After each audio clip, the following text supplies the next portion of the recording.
Hello बच्चों, मैं स्मिता बिजलवान स्वागत करती हूँ आपका आईसीटी वर्चुअल क्लासरूम में। आशा करती हूँ आप सभी स्वस्थ होंगे और अच्छे से अपनी पढ़ाई कर रहे होंगे। बच्चों, आज हम पढ़ने जा रहे हैं क्लास 9th की साइंस। क्लास 9th साइंस में हमारा चैप्टर चल रहा था is matter around us pure, यानी कि क्या हमारे आसपास के पदार्थ शुद्ध हैं। तो जैसा कि आप जानते हैं, अपने प्रीवियस लेक्चर्स में हम ये चैप्टर फिनिश कर चुके हैं। सारे टॉपिक्स हमने अच्छे से कवर कर लिए थे, अच्छे से पढ़ लिए थे। उसके बाद लास्ट लेक्चर में हम इसके क्वेश्चन आंसर्स कर रहे थे, तो कुछ क्वेश्चन आंसर्स हमने कर लिए थे, कुछ क्वेश्चन आंसर्स बच्चों हम आज करेंगे। चलिए तो बढ़ते हैं क्वेश्चन आंसर्स की तरफ। उससे पहले आप एक बार रिवाइज कर लीजिए कि हमने चैप्टर में क्या क्या पढ़ लिया था। काफी सारे टॉपिक्स हमने चैप्टर में कवर किए थे बच्चों। ये क्वेश्चंस तो हम कर चुके थे।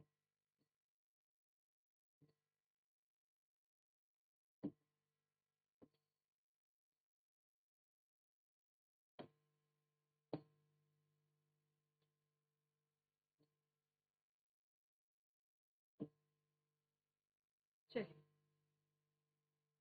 अगला क्वेश्चन करते हैं, question number 5। Why is air considered a mixture?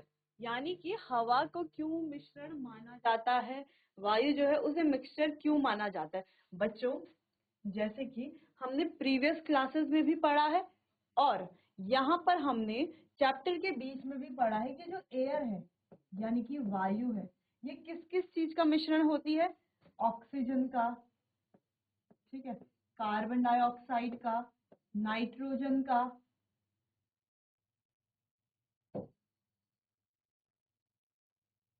जैसे कि यहाँ पर लिखा हुआ भी है।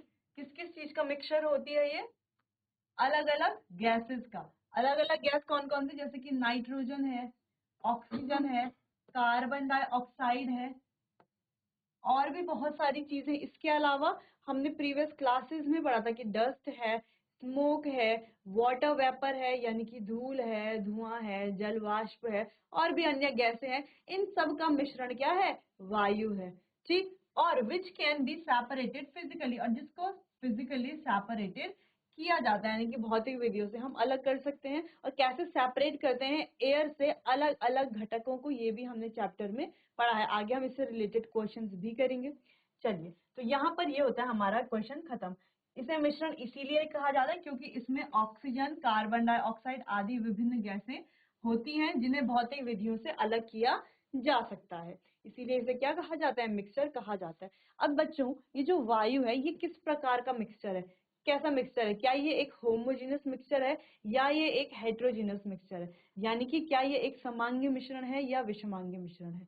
तो बच्चों, ये जो एयर हमारी होती है ये होती है एक होमोजीनियस मिक्सचर।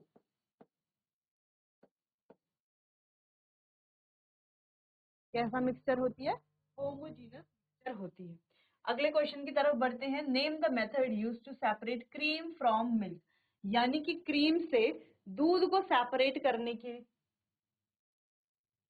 यानी कि दूध से क्रीम को सेपरेट करने के लिए कौन सा मेथड यूज किया जाता है, यानी कि दूध से मलाई निकालने की विधि का नाम क्या है। बच्चों, इसे केंद्रीय आकर्षण या सेंट्रीफ्यूगेशन कहते हैं। ठीक, क्या कहा जाता है, सेंट्रीफ्यूगेशन कहा जाता है। सिंपल सी बात है। तो आपको ये दोनों क्वेश्चन नोट कर लेने हैं कि वायु को मिक्सचर क्यों कहा जाता है, क्योंकि ये क्या है, अनेक गैसों का मिक्सचर है। अलग अलग गैसेस इसमें होती हैं और इन्हें जो है भौतिक विधियों द्वारा पृथक किया जा सकता है। ठीक, दूसरी चीज, मिल्क से क्रीम सेपरेट करना, या हम कहते हैं कि क्या बनाना, दूध से मक्खन जब हम बना, मलाई से, क्रीम से बटर बनाना, तो ये भी कौन सी टेक्निक है, सेंट्रीफ्यूगेशन यानी कि केंद्रीय आकर्षण।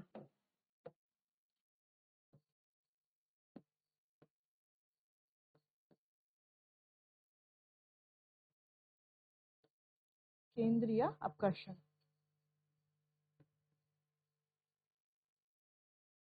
ठीक, चलिए तो ये आप नोट कर लीजिए बच्चों, फिर आगे बढ़ते हैं। या हम इसको कह सकते हैं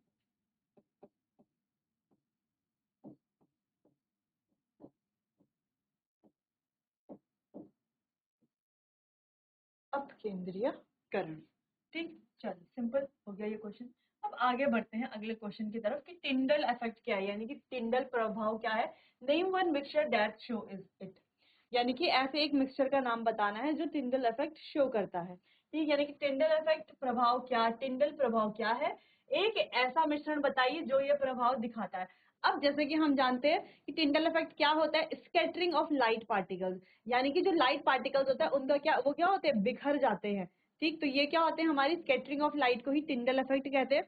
दूसरी चीज अगर हम बात करें कौन सा मिश्रण जो है टिंडल इफेक्ट दिखाता है, तो सस्पेंशन और कोलॉइड दोनों ही टिंडल इफेक्ट शो करते हैं। तो हम किसी भी सस्पेंशन या कोलॉइड का एग्जांपल लिख सकते हैं टिंडल इफेक्ट में। ठीक, चलिए, तो Tyndall effect is the scattering of light by particles द्वारा किसी कोलॉइड में, निलंबन में। ठीक, जैसे कि दूध है, तो दूध में भी क्या होती है, लाइट स्कैटर करती है। चलिए, तो टिंडल प्रभाव वह प्रकाश का प्रकीर्णन है जो कोलाइड में उपस्थित कणों द्वारा होता है, जैसे कि दूध। ठीक, चलिए, कोलाइड की बात हो रही है यहाँ पर। ठीक है, निलंबन। अच्छा, सस्पेंशन जो होता है वहां पर भी हमारा टिंडल इफेक्ट शो होता है।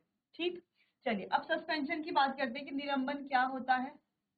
Suspension is a heterogeneous mixture, ये क्या है, एक प्रकार का हेटेरोजेनस मिक्सचर है, in which the particles settle down when left undisturbed. इसमें जो पार्टिकल्स है वो नीचे बैठ जाते हैं जब इसको डिस्टर्ब नहीं किया जाता या छेड़ा नहीं जाता। जैसे कि हम कहते हैं कि एक बीकर में हमने क्या लिया, वाटर, और क्या लिया, सैंड, वाटर प्लस सैंड, यानी कि पानी और रेत का मिक्सचर लिया। ठीक है, पानी और रेत का मिक्सचर लिया। अब हमने क्या किया, इसको घोलने की कोशिश की। अब ये दोनों आपस में घुलेंगे तो नहीं, लेकिन एक मिक्सचर इनका तैयार हो गया है जिसे क्या कहा जाता है, हेटेरोजेनस मिक्सचर, यानी कि ठीक है, क्या कहा जाता है, हेटेरोजेनस मिक्सचर, यानी कि विषमांगी मिश्रण कहा जाता है। अब इतनी बात तो हो गई। अब हम क्या कह रहे हैं कि जब हम इसे क्या करते हैं, जब हम इसे पहले जब हम इसे घोल रहे थे किसी चम्मच की या स्टिरर की मदद से इसे स्टिर कर रहे थे, घोल रहे थे, तो रेत भी जो है पानी के साथ घुल रही थी। लेकिन जब हमने इसको छोड़ दिया कुछ देर के लिए, हमने इसमें बिल्कुल भी छेड़खानी नहीं करी, कोई भी डिस्टरबेंस यहाँ पर क्रिएट नहीं किया, ना ही इस पानी को डिस्टर्ब किया, तो हम क्या देखते हैं कि जो रेत के कण होते हैं वो क्या हो जाते हैं, नीचे की तरफ बैठ जाते हैं। तो रेत रेत नीचे आ जाती है और पानी पानी, पूरा पानी रहता है ना, पानी क्लियर हमें दिखता है, और रेत क्या दिखती है, नीचे दिखती है, एक जगह में, ठीक है, इकट्ठी हो जाती है। इसका मतलब क्या है कि सस्पेंशन में जो पार्टिकल्स होते हैं जब उनको छेड़ा जाता है तो तब वो पार्टिकल्स पूरे उसमें फैल जाते हैं, लेकिन जब उनको डिस्टर्ब नहीं किया जाता, जब उसमें कोई छेड़छाड़ नहीं की जाती, तो जो पार्टिकल्स है वो नीचे की तरफ बैठ जाते हैं। ठीक, इस तरीके का जो मिक्सचर है उसे क्या कहा जाएगा, अनस्टेबल, यानी कि अस्थाई। क्या कहा जाएगा, अनस्टेबल कहा जाएगा, यानी कि अस्थाई कहा जाएगा। स्टेबल किसे कहा जाता, अगर ये पार्टिकल नीचे ना आते और पूरे उसमें ही क्या रहते, जैसे घुले हुए हैं वैसे ही रहते, तो इसे स्टेबल कहा जाता, यानी कि स्थाई कहा जाता। अब इसे क्या कहा जाएगा, अस्थाई कहा जाएगा। ठीक, तो सस्पेंशन के बारे में हम क्या जान चुके हैं कि ये क्या एक हेटेरोजेनस मिक्सचर है, और पार्टिकल्स क्या हो जाते हैं, नीचे की तरफ बैठ जाते हैं अगर उन्हें छेड़ा ना जाए। ठीक है, कुछ समय बाद हम देखेंगे अगर हम छेड़ते नहीं है मिक्सचर में तो वो नीचे की तरफ बैठ जाते हैं, इसीलिए इसे क्या कहा जाता है कि पार्टिकल्स कैसे हैं, अनस्टेबल है। ठीक है, ये मिक्सचर कैसा है, अनस्टेबल है। ठीक, निलंबन एक विषम जातीय मिश्रण होता है जिसमें कण कुछ समय बाद नीचे बैठ जाते हैं, जिसको, और ये कैसा होता है, अस्थायी भी होता है। ठीक, तो दो क्वेश्चन हमने यहाँ पर पढ़े कि टिंडल इफेक्ट क्या है जो अक्सर एग्जाम में पूछा जाता है, ठीक, और सस्पेंशन क्या होता है। चलिए बच्चों, तो नोट कर लीजिए इसे। चलिए, तो अगले क्वेश्चन की तरफ बढ़ते हैं। व्हाट इज क्रोमेटोग्राफी, क्रोमेटोग्राफी क्या है, यूज फॉर, और किस लिए ये यूजफुल होती है, मतलब क्रोमेटोग्राफी जो है किस चीज के लिए यूज होती है, यानी कि वर्ण लेखन का उपयोग किस लिए किया जाता है। Chromatography is use to separate components of dyes और पिगमेंट इन इंक, यानी कि जो भी हमारी डाई होती है, डाई के जो कंपोनेंट होते हैं उनको सेपरेट करने के लिए किसका उपयोग किया जाता है, क्रोमेटोग्राफी का उपयोग किया जाता है। बच्चों, ये जो क्रोमेटोग्राफी होती है, वर्ण लेखन का उपयोग स्याही में उपस्थित रंगों या रंजकों को अलग करने में किया जाता है। अब शाही है, अगर हम बात करें, ये क्या है, एक शाही है। ठीक है, शाही हमने यहाँ पर,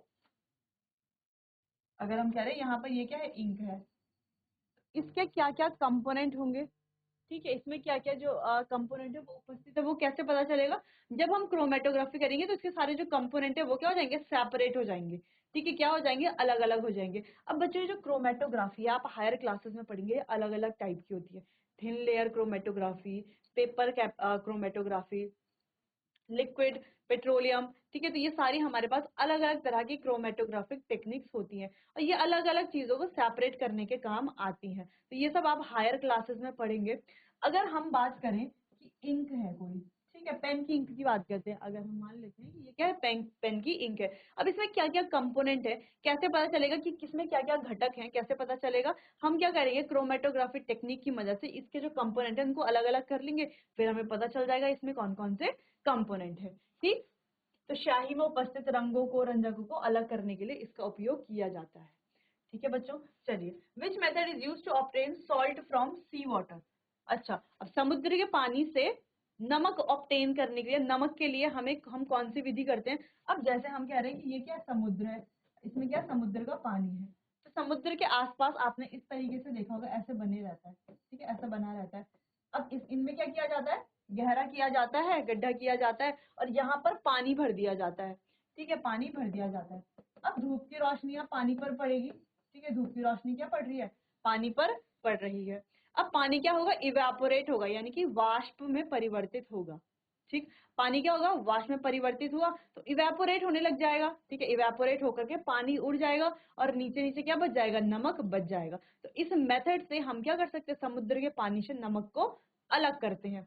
सिंपल, समुद्र का पानी है, इस तरीके से हम क्या कर सकते हैं, ऐसे गड्ढा बना करके उसमें समुद्र का पानी डाला जाता है, फिर उसको ऐसे ही छोड़ दिया जाता है कुछ समय के लिए, फिर क्या होगा, धूप पड़ेगी, ठीक है, तो ऊपर के जो पार्टिकल्स है, अब जैसे कि हमें पता है कि इवेपोरेशन क्या है, एक सरफेस फिनोमिना है ना, सरफेस फिनोमिना है, तो सरफेस पे जो पार्टिकल्स होंगे, वाटर के जो मॉलिक्यूल्स होंगे, उन पर धूप गिरेगी, ठीक, अब वो वाटर मॉलिक्यूल्स क्या हो जाएंगे, इवेपोरेट हो जाएंगे, यानी कि वाष्प में परिवर्तित हो जाएंगे और इवेपोरेट होते रहेंगे होते रहेंगे होते रहेंगे, फिर नीचे नीचे क्या बच जाएगा, नमक बच जाएगा, जब सारे पार्टिकल्स इवेपोरेट हो जाएंगे बच्चों, सिंपल।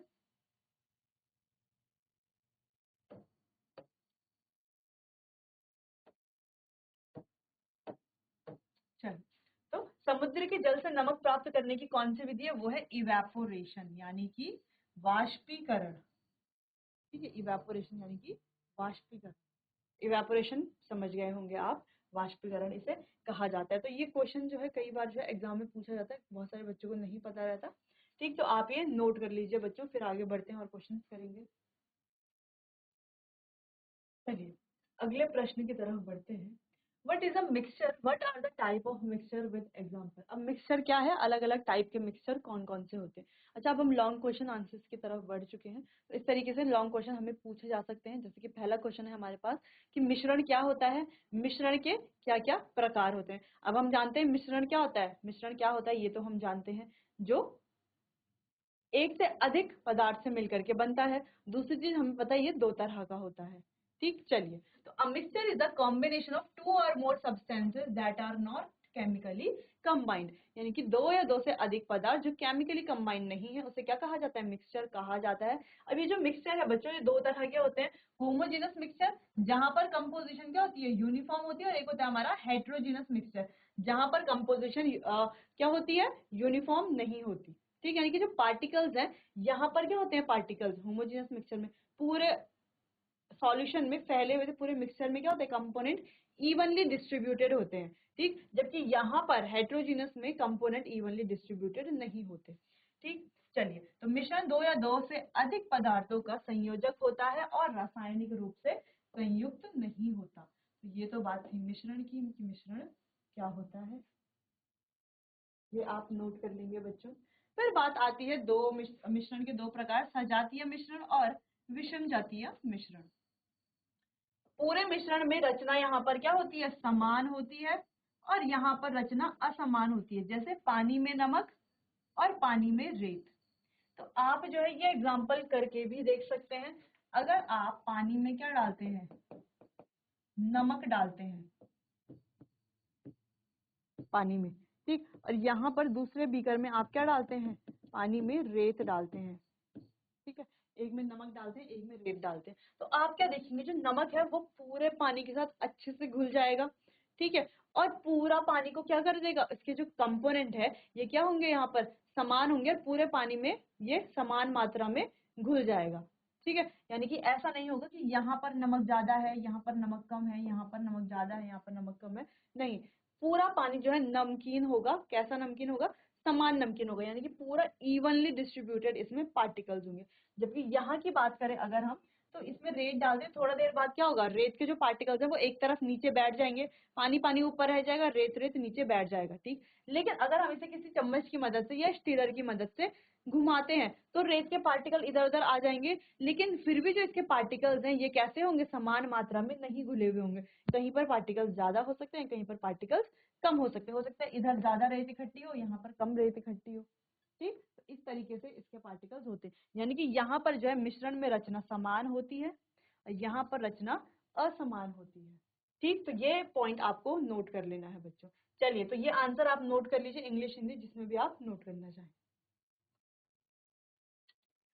चलिए अगले क्वेश्चन की तरफ बढ़ते हैं। Define solution, what are its properties, give example. अब सॉल्यूशन यानी कि विलयन क्या होता है, इसकी क्या क्या प्रॉपर्टीज हैं, क्या क्या विशेषताएं हैं, और कुछ एग्जांपल भी हमें लिखना है। अब सॉल्यूशन क्या होता है, एक होमोजेनस मिक्सचर है। सॉल्यूशन क्या होता है बच्चों, एक होमोजेनस मिक्सचर, यानी कि सॉल्यूशन क्या है, एक होमोजेनस मिक्सचर है, सजातीय मिश्रण है। किस चीज का, सॉल्यूट और सॉल्वेंट, यानी कि विलय और विलायक का।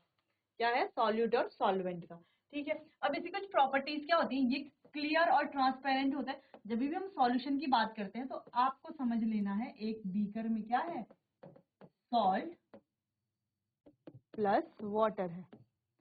जहां पर सॉल्ट की मात्रा कम होगी तो सॉल्ट क्या होगा हमारा,